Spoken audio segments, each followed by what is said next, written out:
Thank you, John Wardle. We've had provocations on the role of art in R&D, on the role of design in R&D, on the role of technology in R&D, and on the importance of thinking about how creative industries spill over into other sectors and other sectors spin over into creative industries. We haven't talked about what I once in a conference called the people formerly known as the audience, the user. I refuse to refer to any of us as users. It summons up a sort of Ewan McGregor sort of vision of people huddling in sort of doorways, warming up heroin from Train Spotting for me, that word. So I don't like that very much. But we do need, of course, to understand the social, the real human uses of technology and how our lives are affected by them and how they affect our lives. So when we were thinking about the editorial structure of Beyond, we thought that it was really essential to have somebody who could come to us and talk to us and challenge us about the ethnographics, the anthropology, the sociology of how this works. And we're absolutely delighted that Lani Jacobs is joining us. So she is a digital anthropologist, or an ethnographer, or both, from Girl Effect. Now, if you don't know Girl Effect, Google away. I didn't, and so I found out a great deal of very interesting things overnight. They are a company and they explore essentially the effect of how young women and vulnerable young women in particular around the world engage with digital technology and how technology and digital brands can engage with them to support behaviour change or to learn about how they're engaging with digital technology. So we asked Lani to do a provocation for us on the idea that R&D needs insight from formerly known as audiences, sometimes known as users, or we could just call them people. So our next provocation, I'm really delighted to welcome to the stage Lani Jacobs, everybody.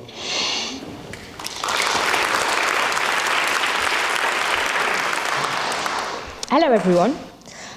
Firstly, I'd like to echo Sol's sentiments from earlier. Thank you so much to Andrew Chitty and the Beyond team as well for inviting me here to talk about what I love, what I'm really passionate about. So I really appreciate it. So I'm here today to talk about the value of ethnography and also how to get value from it in a business context. Because to use it in a business context, we need to take a slightly different approach. And I'm going to show you today how you can do that. I should add that by business, I mean anything outside of academia. So creative industries, commercial, development sector, and so on, because that's where my experience lies. As mentioned, I'm a digital anthropologist. This sounds quite fancy. What it means is that I study the relationships between people and technology. So how people are shaped by the technology that they use and vice versa. As Andrew mentioned, I work for Girl Effect. So Girl Effect is a creative non-profit.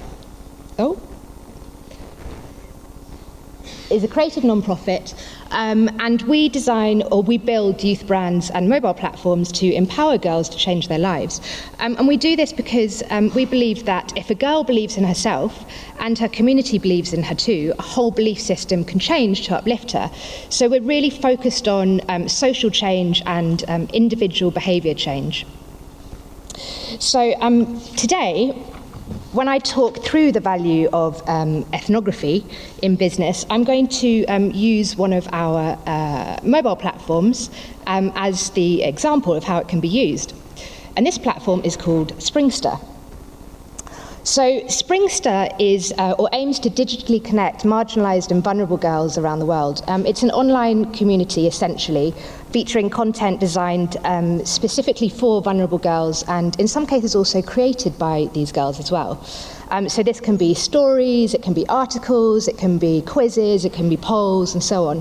The platform is currently live in 66 countries and is available in 17 languages as well. And at the moment, we have over 1 million monthly users. So it's got a relatively big footprint. So to make Springster as relevant to girls as possible and as effective as possible in encouraging positive behaviour change, we need to develop a really deep understanding of the girls that we want to support and ensure that we can root this platform in girls' kind of everyday lives. So how can we do this? My answer, as an anthropologist, would be ethnography. What is ethnography? So, at its most core form, it is essentially understanding or studying people in context. So, it gets controversial though. I would say in academia, the idea of ethnography is that it's expected that a researcher will go into field, so into a community for 1 to 2 years and live with the community, building up long-term relationships of trust and studying really the entirety of people's lives, so really understanding their lives in context. So this means their family relationships, their work relationships, what they do every day, what they think and feel, and so on. And the primary way that ethnographers aim to do this is through participant observation. So this is where they're essentially trying to directly observe behaviour of the people that they're studying and participate in people's lives, on a day-to-day basis for this time period. So it's a really, really valuable approach because by taking this approach, you can get really rich detail around people in their lives. It's very holistic. You can understand also the difference between what people say they do, which you get obviously from asking them, and what they actually do in their lives. And what we find is that often there's quite a discrepancy between those two things. It's also really valuable for understanding some of the challenges and issues that people have, or their latent needs that they're not even aware of, that they couldn't tell you about even if they wanted to, because they just aren't aware that it exists. So it's super valuable for those reasons. However, we're talking about ethnography in business or ethnography outside of academia. And that is where a challenge comes in, which is that most of us don't have the time or the budget to spend 1 to 2 years in one community, studying that community in great amounts of detail. I have never had a boss who said it's okay for me to go off to Papua New Guinea for a year and come back with some data a year later. At Girl Effect, we're working on designing and creating products and services that have really fast turnaround times. We're trying to tackle kind of real-world issues and urgent issues as well. So what can we do? What is the solution to this? Well, I suggest we can take the core tenets of traditional ethnography, kind of academic ethnography, and apply that to our kind of real-world research and allow those principles to shape our research. So the three that I focused on here are participant observation. So this means that when I'm doing research with young girls, as much as possible, I'm trying to observe their behaviour in different contexts, and where possible, also participate in the activities that we're doing with them. It's also about taking a really broad contextual focus. So again, trying to understand girls' and boys' behaviour in different environments. So how they behave and how they think and how they talk in a kind of group environment versus an individual environment, and so on. And it also involves including as many different perspectives around the girls as possible. So it could be parents, could be teachers, community leaders, and so on. It's also about being as open-ended and open-minded as possible. This obviously depends on what the objective of your research is, but where possible, it's letting the research participants lead the research as much as possible and following where they take it. So these are the principles that I try to apply to all of the work that I do with Girl Effect. And I want to show you how that works with Springster, our mobile platform. So, at the beginning of the design process with Springster, we do 2 weeks of formative research. 2 weeks is clearly quite different from the 2 years that is required in kind of real ethnography. So what we do, this is some images from the research in various different countries. So I will go in with our team for about 2 weeks to a particular geography, to a particular location, and I'll spend time in, say, 1 to 2 to 3 different communities. And at the beginning of the research, we'll run half-day workshops with girls and boys separately. And in those workshops, we'll do various different types of activities and games, and we'll basically have some fun.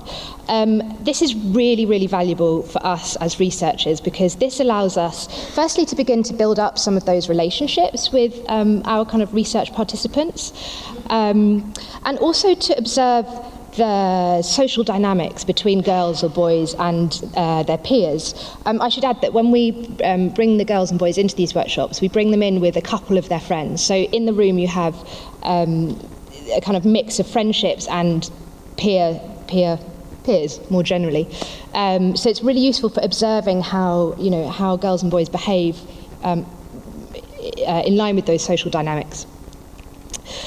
And it's also good it allows those boys and girls also to just have some fun. A lot of the people a lot of our research participants spend a lot of their time either working or heavily involved in childcare. So this is also just an opportunity for them to do something a little bit different. So following the workshops, a few days later, we will then go and visit some of the girls that we have been meeting in the workshops, and we'll visit them in their homes or in their local communities. And this is a really valuable next step, because it allows us to meet them in a different context. It allows us to almost like dig deeper into understanding their daily lives and their daily worlds.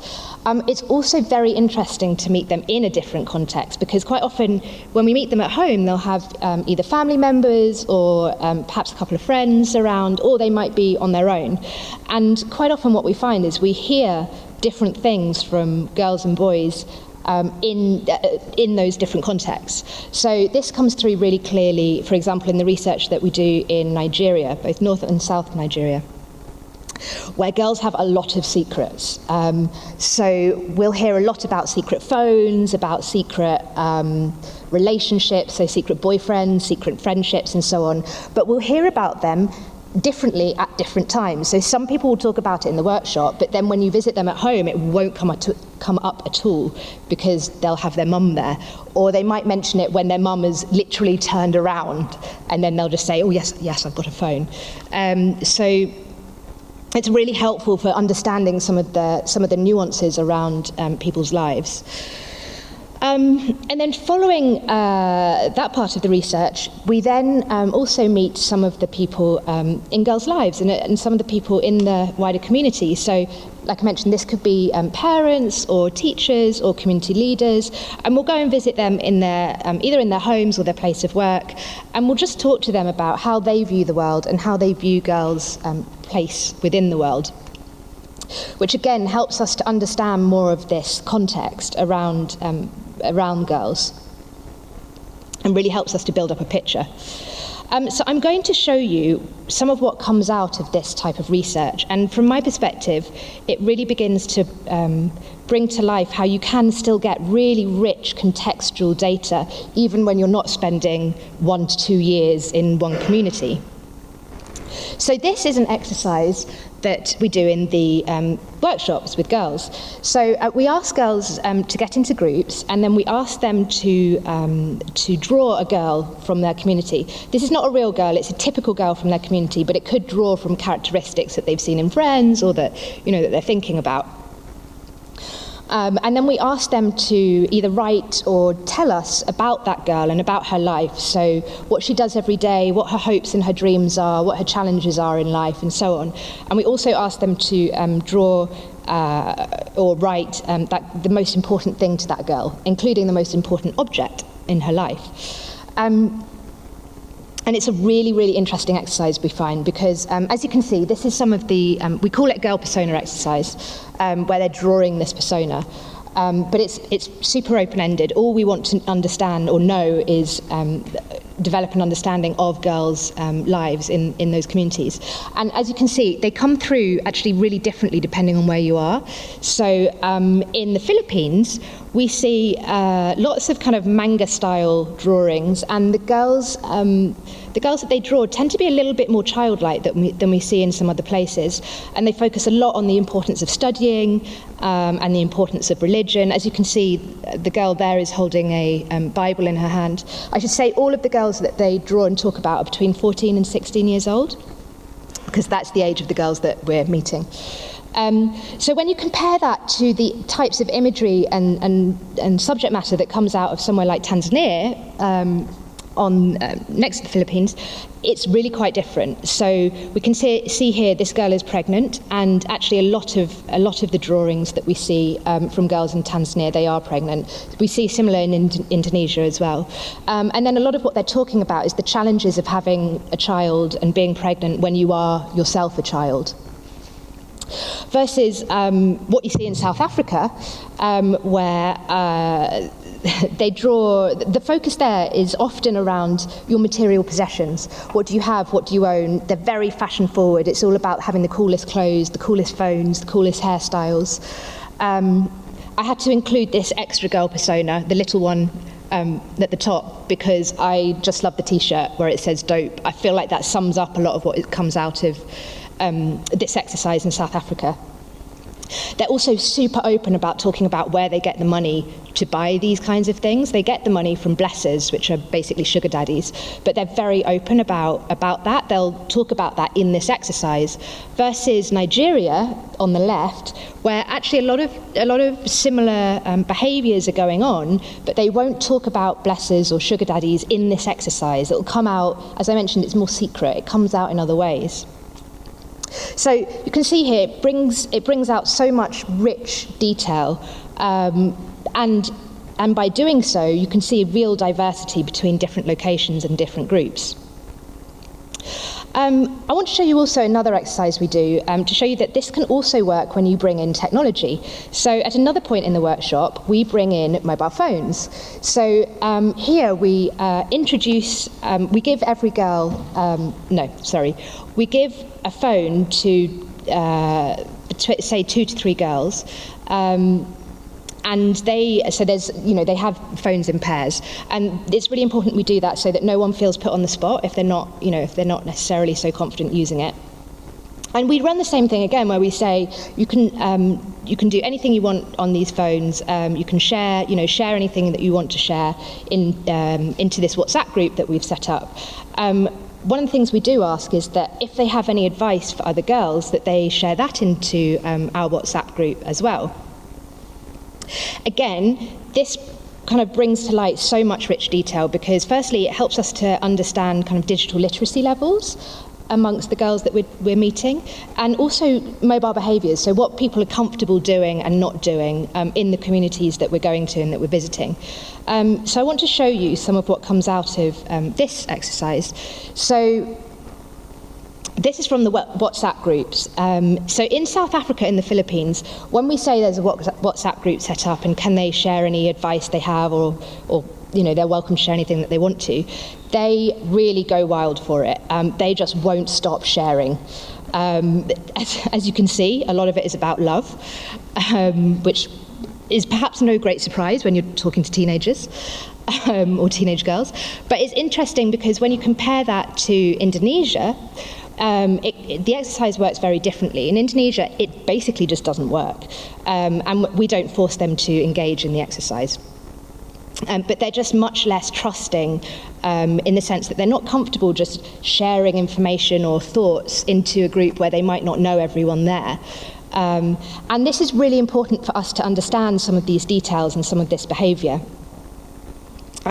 Because what it means is that we can then use all of this really rich information to go away and design the Springster platform in a way that is valuable to these girls, and also kind of can positively encourage individual behaviour change for girls like Eliza in the Philippines. This is Eliza.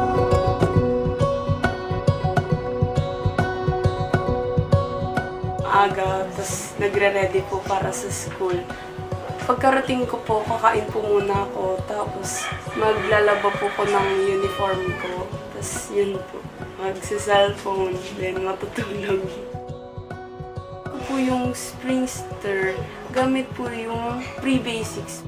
Kung wala ka pong alam kung paano mamuhay bilang babae, kung ano po ba yung mga dapat na aksyon na gagawin mo pagka nasa panganib ka, then pagka kung paano po yung sa mga bagay na hindi mo po alam, kunwari po pagka first time na nagkaroon po ng menstruation, hindi mo po alam kung paano gagawin, tapos yung pag-iipon po din. Hanggang sa nakahiligan ko na po magbasa. Tuwing gabi po, mga at least 1 hour po, nagbabasa po ako dun. At po talaga ako sa Springster kasi simula po nung nalaman ko po yung app na yun, parang yung mga bagay na naguguluhan pa po ako, yung mga bagay na hindi ko pa po na malaman yun, tas mas may pa-improve pa po yung sarili ko. Una po makatapos po ng pag-aaral.